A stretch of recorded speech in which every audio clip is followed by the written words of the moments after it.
Mean राशि वालों, आप सभी का बहुत बहुत स्वागत है मीन मंथन यूट्यूब चैनल में। बंधुओं, इस पूरे दिसंबर के महीने में सोते समय तकिए के नीचे रख लेना ये दो दिव्य चीजें।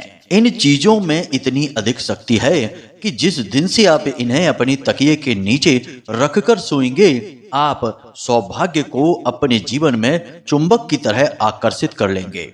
माता लक्ष्मी की विशेष कृपा आपको प्राप्त होगी और धन लक्ष्मी के रूप में माता आपके घर में हमेशा के लिए विराजमान हो जाएगी।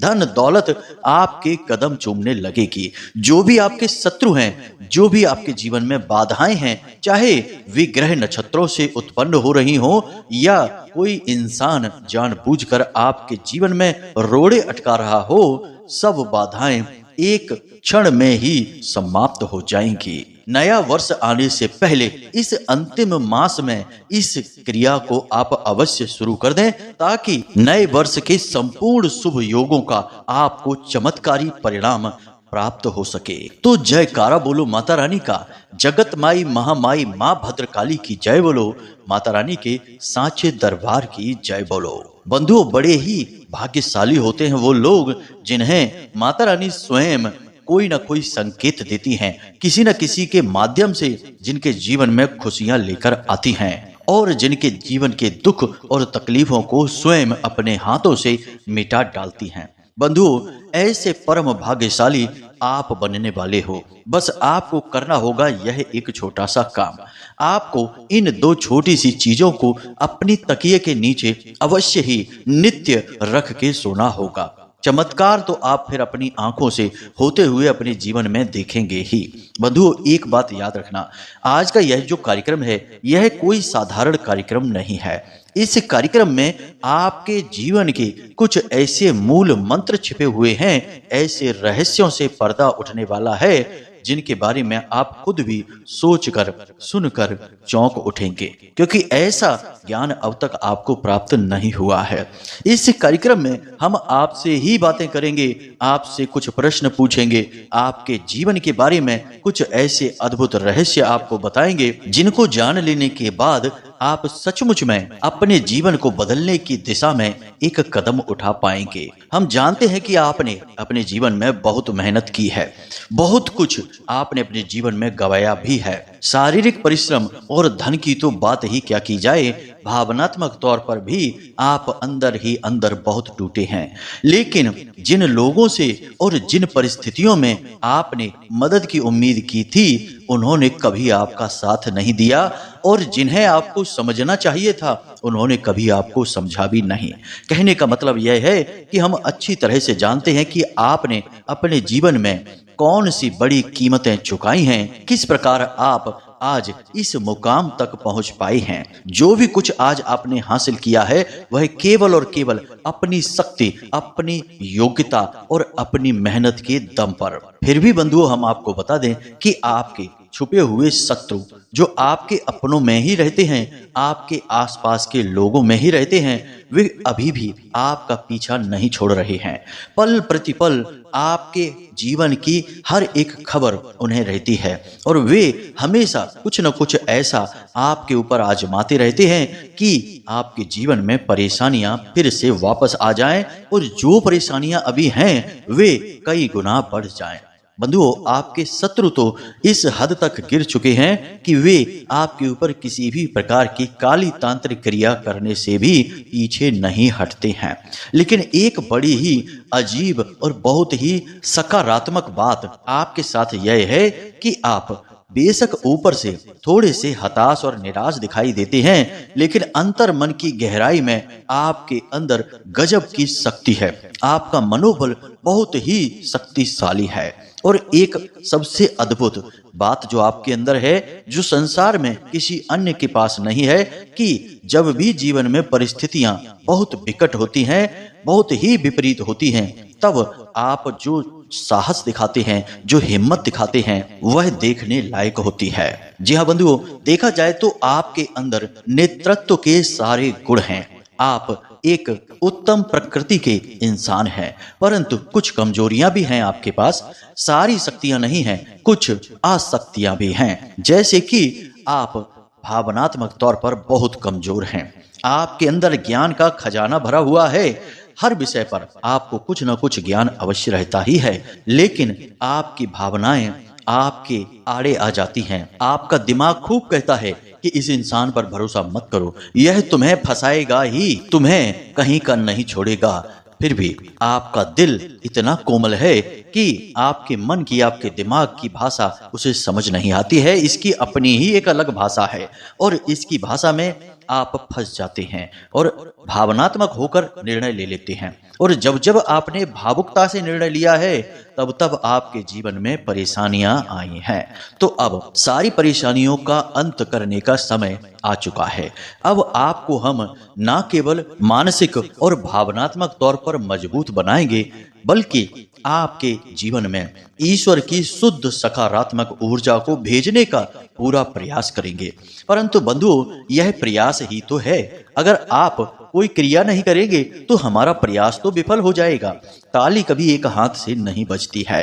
आपका दूसरा हाथ हमें चाहिए ताकि हम ताली बजा सकें और इसकी गूंज आपके जीवन में सुनाई दे, आपके जीवन में चमत्कारी घटनाएं होनी शुरू हो जाए। तो बस आपको इस कार्यक्रम को अंत तक देखना है, सारी बातों को अच्छी तरह से समझना है। कोई प्रश्न मन में उठे तो हमने नंबर दे रखा है, उस नंबर पर सीधे फोन कर देना है या मैसेज कर देना है।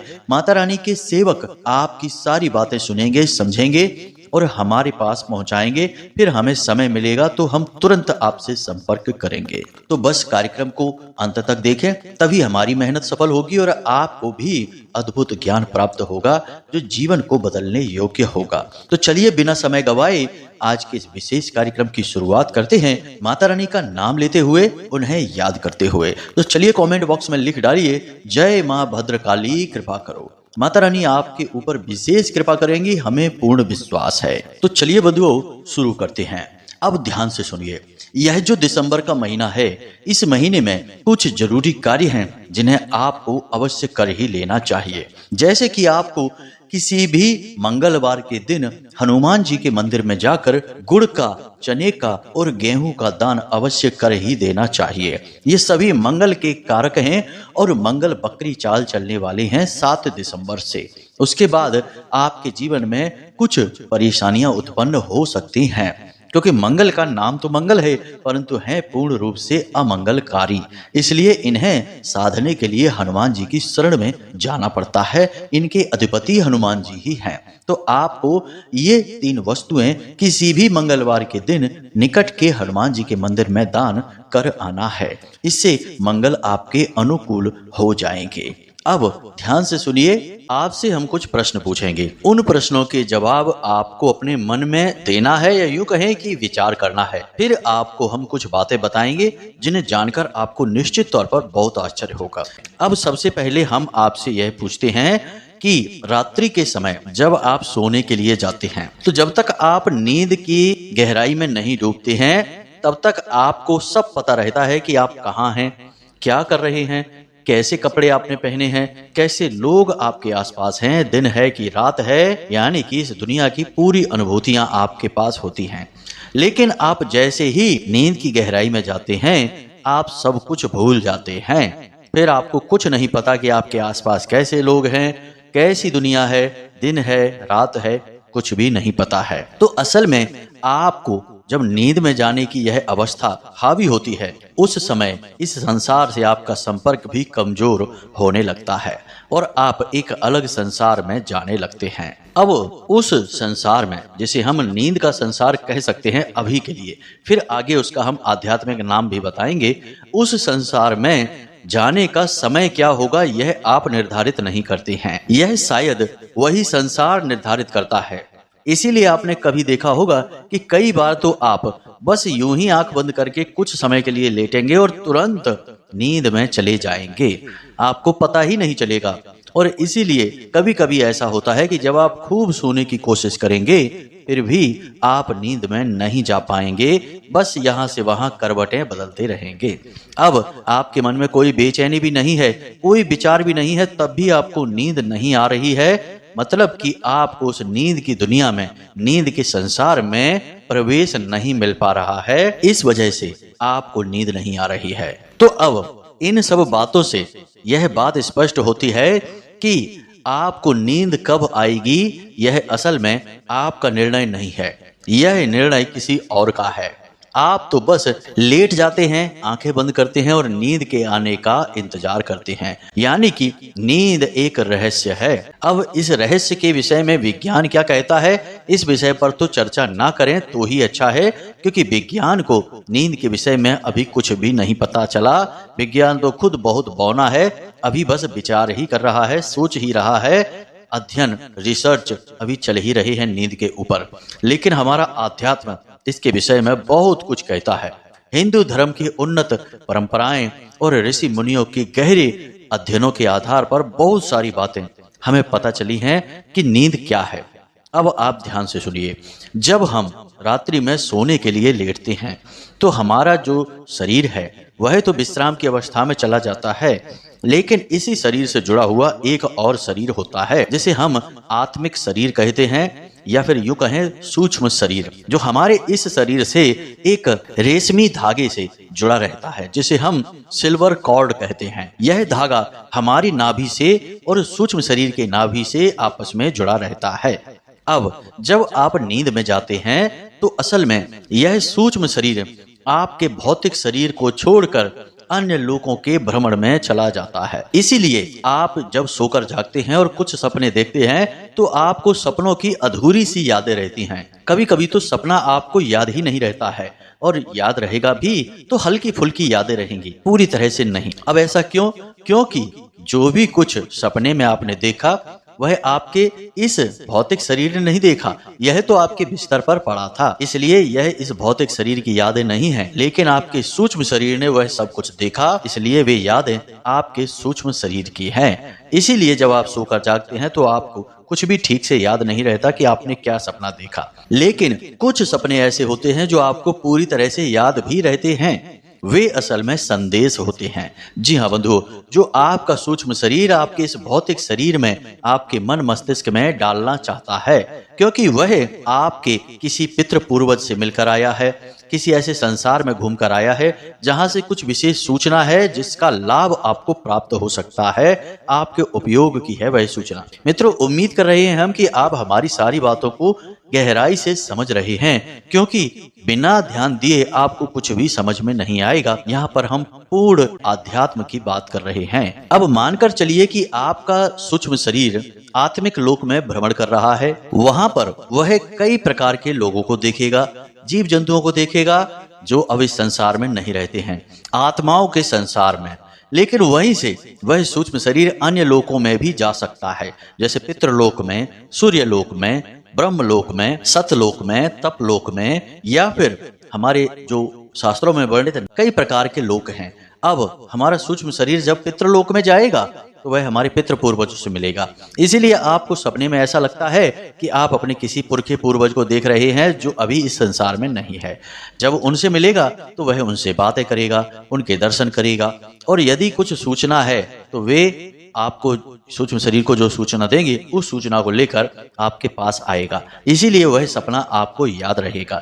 अक्सर ऐसे सपने आपको याद रहते हैं जिनमें आप भगवान के दर्शन करते हैं, ईश्वर के किसी रूप के दर्शन करते हैं, किसी मंदिर के दर्शन करते हैं, या फिर किसी पर्वत, पहाड़ या नदी के दर्शन करते हैं, या फिर अपने किसी पितृ पूर्वज को जो अभी संसार में नहीं है, मरे हुए हैं, ऐसे लोगों के दर्शन करते हैं, या फिर भविष्य में होने वाली किसी बड़ी दुर्घटना के बारे में आपको अनुमान हो जाता है, ऐसी चीजों के दर्शन करते हैं। तब आपको ये सपने सोकर जगने के बाद पूरी तरह से याद होते हैं, क्योंकि ये सपने असल में संकेत होते हैं जो आपका सूक्ष्म शरीर आपको देना चाहता है। यानी कि यहाँ तक आपने यह समझा कि आप जब नींद में जाते हैं तो असल में आपका यह भौतिक शरीर तो सो जाता है, लेकिन आपका सूक्ष्म शरीर एक यात्रा पर निकल जाता है, और यह यात्रा अलग अलग लोगों की है।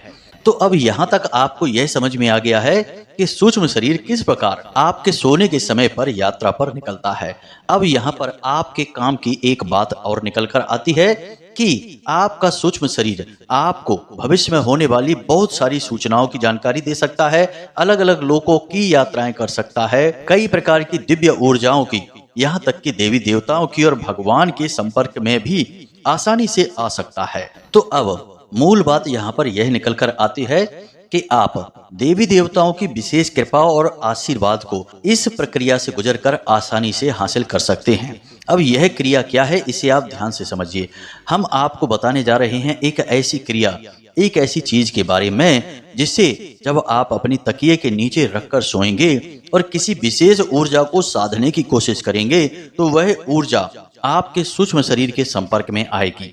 यानी जब आप सोएंगे तो आपका सूक्ष्म शरीर जब यात्रा पर निकलेगा तो उस विशेष ऊर्जा तक वह पहुंचेगा, और जब उस विशेष ऊर्जा के संपर्क में वह आएगा तो वह आपके निवेदन को उस ऊर्जा तक पहुंचा देगा, यानी भगवान तक पहुंचा देगा। और फिर भगवान सीधे आपके संपर्क में आकर आपकी मदद करेंगे, आपके आसपास की नकारात्मकताओं को दूर करके आपके जीवन को सुंदर बना देंगे। यही है दिव्य लोकों में भ्रमण करने का रहस्य, देवताओं की शुद्ध सकारात्मक ऊर्जा को अपने जीवन में लाने का रहस्य। इसीलिए आपने देखा होगा कि ऋषि मुनि बड़े बड़े ध्यानी आंख बंद करके बस बैठे रहते हैं, समाधि की मुद्रा में चले जाते हैं। समाधि को भी नींद या मृत्यु की अवस्था ही कहा गया है। आपने देवी देवताओं तक को देखा होगा कि वे भी ध्यान की अवस्था में बैठे रहते हैं, फिर चाहे भोलेनाथ ही क्यों ना हो, चाहे भगवान श्री हरि विष्णु ही क्यों ना हो। जैसे कि इस समय भगवान श्री हरि विष्णु योग निद्रा में ही लीन हैं, और ब्रह्मा जी तो हैं ही तपस्वी, वे तो ध्यान में बैठे ही रहते हैं। तो यह जो ध्यान की अवस्था है यह भी एक गहरी नींद ही है, जिसमें कि वे अपने इस भौतिक शरीर को छोड़कर अन्य लोकों के भ्रमण करते हैं, अन्य देवी देवताओं और पराशक्तियों के ध्यान में डूबे रहते हैं। तो अब आप ध्यान से सुनिए, अब हम आपको इस गहरे प्रयोग के बारे में बताने जा रहे हैं। इस गहरे प्रयोग को करने से पहले कुछ जरूरी बातें हैं, इन्हें आपको ध्यान से समझना होगा। सबसे पहली चीज कि आपको अपनी रात्रि को जब आप सोने जाते हैं उसे पूरी तरह से व्यवस्थित करना होगा। जी हाँ बंधुओं, सबसे पहला काम यह है कि आपको सूर्यास्त से पहले ही भोजन कर लेना होगा, और रात्रि में आपको 10 बजे के आसपास ही सोने जाना होगा। अब यदि आप लेट सोते हैं, 11 बजे या 12 बजे सोते हैं, तब भी कोई समस्या नहीं है, बशर्ते कि आपको सोने जाने से कम आधे घंटे पहले ना तो मोबाइल फोन चलाना है और ना ही किसी से कोई चर्चा करनी है, कोई बात करनी है। बिल्कुल अपने दिमाग को खाली रखना है, कोई भी ख्याल अपने दिमाग में लेकर नहीं आना है, बस मौन रहना है, शांत रहना है और अपनी उस मनोकामना के बारे में सोचना है जिसे आप पूरी करवाना चाहते हैं।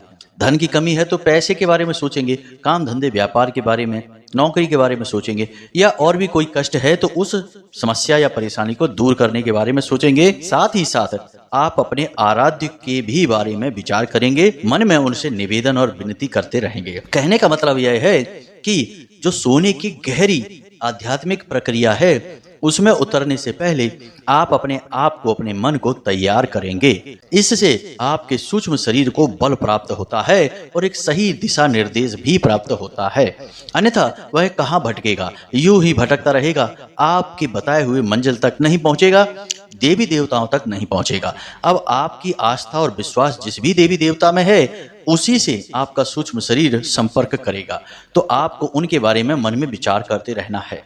आप यदि कोई मनोकामना पूरी नहीं करवाना चाहते हैं तब भी अपने देवी देवता के बारे में बस विचार करते रहें, उनकी भक्ति के बारे में विचार करें, उनका नाम जप मंत्र जप करते रहें मन ही मन। अब मानकर चलिए कि आप भोले बाबा में आस्था रखते हैं, तो आप मन ही मन भोले बाबा के सुंदर स्वरूप का ध्यान करते रहें, उनके पूरे परिवार का ध्यान करते रहें, मन ही मन पंचाक्षरी मंत्र का जाप करते रहें। इसी प्रकार यदि हनुमान जी के प्रति आपकी आस्था है तो आप मन ही मन हनुमान जी की लीलाओं के बारे में विचार करते रहें, उनके सुंदर दृश्य का, उनके स्वरूप का मन में आभास करते रहें, दर्शन करते रहें। साथ ही साथ हनुमान चालीसा का या फिर हनुमान जी का मंत्र जो है उसके बारे में मन में उच्चारण करते रहें। इस प्रकार आप अपनी आत्मिक ऊर्जा को भगवान से जोड़ने की कोशिश कर रहे हैं। यह असल में तैयारी है और यह तैयारी सोने जाने से आधे घंटे पहले प्रारंभ हो जाएगी। अब आप काम चाहे कोई भी करते रहें, खाना देने का काम कर रहे हैं, खाएंगे तो आप नहीं, उस समय बात नहीं करना है, बस मन ही मन यह आपको दोहराते रहना है। कोई मनोकामना यदि है आपकी तो आप उसके बारे में भी विचार करते रहें कि हे भगवान, हमारे पास पैसे की बहुत तंगी है, कुछ भी करके आप हमारी तंगी को दूर करिए। या फिर कर्जा है तो हे प्रभु हमारे ऊपर बहुत कर्जा है, कुछ भी करके हमें इस कर्जे से मुक्ति दिलाइए। इस प्रकार आप विचार करते रहेंगे। बंधुओं, याद रखना कि यह कोई साधारण प्रक्रिया नहीं है जिसके बारे में हम विचार कर रहे हैं, आपको बता रहे हैं। ऐसी गहरी आध्यात्मिक प्रक्रियाओं के बारे में केवल साधक ही आपको बता सकते हैं, अनुभवी इंसान ही बता सकता है। गैर अनुभवी इंसान तो इनके बारे में सोच भी नहीं सकता है। तो इन बातों को आप हल्के में बिल्कुल मत लेना। कुछ ही दिनों के प्रयोग के बाद आपका जीवन 100% बदल जाएगा। हम आपको लिख कर दे सकते हैं इस बात को। अब आप इस प्रक्रिया की शुरुआत कर चुके हैं। आपने हल्का भोजन लिया है, सोने जाने के आधे घंटे पहले आपने मोबाइल फोन को दूर रख दिया है, किसी से कोई बात नहीं कर रहे हैं, मन ही मन आप ख्याल कर रहे हैं, विचार कर रहे हैं। अब आपको करना क्या है, कौन सी चीज है जो अपने तकिए के नीचे रखनी है, जरा इन बातों को ध्यान से समझिए। तो आपको यह क्रिया कैसे करनी है समझिए। आप सोने जाने से पहले स्नान करेंगे, उसके बाद आप अपने पूजा घर में जाएंगे। पूजा घर में आपको एक भोजपत्र, अनार की कलम और अष्टगंध की स्याही लेनी है और भोजपत्र पर आपको 3 बार इस मंत्र को लिखना है, ओम त्रीम नमः, ओम त्रीम नमः। हम इस मंत्र के बारे में आपको पहले भी बता चुके हैं। अलग अलग इसके कई प्रकार के प्रयोग हैं, लेकिन इस मंत्र की शक्ति बहुत ही प्रचंड है। यह त्रिशक्ति को समर्पित है और हमारी संपूर्ण सृष्टि त्रिशक्ति से ही बनी हुई है, जिसे हम ब्रह्मा विष्णु महेश यानी कि सृजन, पालन और संहार की शक्ति कहते हैं। तो इस त्रिशक्ति का आह्वान आप कर रहे हैं। देवी देवता आपके जो भी हैं, आपके मन में हैं, उनके बारे में अलग बात है, लेकिन संपूर्ण देवी देवताओं का संबंध कहीं ना कहीं इन्हीं त्रिशक्तियों से ही होता है। तो अब आपने क्या करना है कि इस कागज पर यानी भोजपत्र पर आपको यह मंत्र 3 बार लिख लेना है। उसके बाद इस कागज को आपको भगवान भोलेनाथ या फिर भगवान श्री हरि विष्णु के चरणों में रख देना है। उसके बाद आपको गाय के घी का एक दीपक जलाना है और उस दीपक के पास बैठकर ही मन इस मंत्र का उच्चारण करते रहना है, ओम त्रीम नमः। इस मंत्र का आपको उच्चारण करते रहना है। कोई विशेष संख्या की सीमा नहीं है, कितनी भी बार आप उच्चारण कर सकते हैं। जब तक आपका दीपक जल रहा है तब तक आप उच्चारण करें। कम से कम 5-10 मिनट तो वहां बैठे ही। उसके बाद जब आपका दीपक शांत हो जाए तो उसके बाद आपको वह कागज भगवान के चरणों से उठाना है और मन ही मन भगवान से निवेदन करना है कि हे प्रभु, हमारी मनोकामना आप पूरी करिए। हम आपसे निवेदन करते हैं और हम आपकी शरण में हैं, आपकी मदद चाहते हैं। सपने के माध्यम से आप हमें संकेत दीजिए कि आप अब हमारी मनोकामना को पूरी करने वाले हैं। यह आपका मन में चल रहा विचार होगा, आपको बोलने की कोई जरूरत नहीं है, किसी से कुछ बताने की जरूरत नहीं है। यह बहुत ही गुप्त और व्यक्तिगत प्रयोग है। और याद रखना कि आप कुछ बोलें या ना बोलें, भगवान सब सुनते हैं, वे अंतर्यामी हैं, आपकी आत्मा को जानते हैं। तो अब आपको यह कागज उठाना है और इसे धीरे से अपने तकिए के नीचे रख लेना है। अब आपको सीधे होकर लेटना है और अपनी छाती पर दोनों हाथ रखने हैं और उसके बाद इसी मंत्र का फिर से उच्चारण करना है। जितनी भी बार आप कर सकते हैं, मन ही मन इसका उच्चारण करें और हर उच्चारण के बाद आप भगवान से निवेदन करें कि हे भगवान, हमें आप सपने में दर्शन देकर हमारी मदद करें और अपने साथ होने का हमें एहसास कराएं। इस प्रकार आप निवेदन करेंगे। यदि आपको मंत्र उच्चारण करते करते ही नींद आ जाती है तो कोई समस्या नहीं, बहुत ही अच्छी बात है। नहीं आती है, आप थक जाएं उच्चारण करते करते, तो आप आंखें बंद करके लेटे रहें, आपको नींद आ जाएगी। जब आपको थोड़ी देर बाद नींद आ जाएगी तो आपका जो सूक्ष्म शरीर है वह सीधे उसी लोक में जाएगा जिस देवी देवता के लिए आपने प्रार्थना की थी। याद रखना कि सीमाएं हमारे इस भौतिक शरीर के लिए हैं, आत्मिक शरीर के लिए, ऊर्जा शरीर के लिए कोई सीमा नहीं है, वह कहीं भी जा सकता है। अब आपको इस प्रयोग को कम से कम 7 दिन तक करना है। 7 दिन के अंदर अंदर आपके जो देवी देवता आराध्य हैं, जिनमें आपकी आस्था है, वे आपको 100% दर्शन देंगे, हर हालत में देंगे, सपने के माध्यम से। कुछ लोगों के बारे में तो यह भी देखा गया है कि देवी देवता सपने में उनसे बात करते हैं। भेष बदल कर आएंगे लेकिन तब भी वे उसे पहचान जाएंगे और बात करेंगे। कभी कभी ऐसा होता है कि देवी देवताओं के आंशिक दर्शन होते हैं। बंधु, ये बहुत गहरी बातें हैं, समझने में समय लगता है। जो समझ जाता है उसका जीवन बदल जाता है। तो उम्मीद करते हैं कि आपको सारी बातें समझ में आ गई होंगी। हाँ, अब यहाँ पर यह भी है कि वह भोजपत्र का क्या करना है। सुबह जागते ही स्नान आदि करने के बाद उस भोजपत्र को पुनः पूजा की अलमारी में आप वहीं देवताओं के चरणों में समर्पित कर दें, चाहे भोले बाबा के, चाहे नारायण श्री हरि विष्णु के चरणों में, और रात्रि के समय इस क्रिया को फिर से दोहराएं। यदि आप उस दीपक को नियमित जलाएं, नियमित मंत्रोच्चारण करें और इस चीज को तकिए के नीचे रख के सोएं तो 100% देवी देवताओं से आपका साक्षात्कार होगा। हम आपको पूरा भरोसा दिलाते हैं। तो अब आप इस प्रयोग को करिए, इसके नतीजे, इसके परिणाम हमें बताइए। हम भी उत्सुक रहेंगे कि आपके साथ क्या हो रहा है। इसी के साथ साथ आज के इस वीडियो को विराम देते हैं। हमेशा हंसते रहिए, मुस्कुराते रहिए, सकारात्मक रहिए और दिन में एक बार मंदिर अवश्य जाइए, क्योंकि आपका उद्धार वहीं से होना है। मिलते हैं अगले ज्ञानवर्धक वीडियो में, तब तक के लिए धन्यवाद। प्रेम से बोलिए जय माई की, जय मां भद्रकाली। माता रानी आपका कल्याण करेंगी। धन्यवाद।